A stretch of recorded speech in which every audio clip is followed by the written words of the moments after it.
Պատասխանատվություն վերցնել պետության համար առաջին հերթին նշանակում է պատասխանատվություն վերցնել ինքդ քո համար։ 30 տարեկան մարդ, որը պատասխանատու չի ինքն իր համար։ Ինքը սպասում է, որ ուրիշները իրան պիտի մի բանով օգնեն։ Սա սարսափելի է։ Պատասխանատվություն վերցրեք ինքներդ ձեր համար։ Ազատեք պետությանը, պետությունը իշխանությունը չի։ Մատ իշխանությանը դնենք մի կողմ։ Ես չգիտեմ ով ինչ ճանաչում է, երևի գիտի էլի, որ եթե ես, ասենք, նպատակ դնեմ իշխանությանը հնարավորինս վնասելու եւ անընդհատ քննադատելու, ավելի լավ կանեմ, քան որևէ մեկը։ Ու եթե ես դրանով այսօր զբաղված չեմ,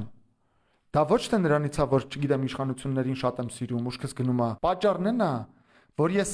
ուզում եմ իմ ժամանակը ծախսեմ ավելի արդյունավետ հանրապետության համար արժեք ստեղծելու գործում։ Առաջինը, ասացի, արդյունավետություն, երկրորդը պատասխանատվություն։ Սրանք բառեր են, որ ես համարյա չեմ լսում։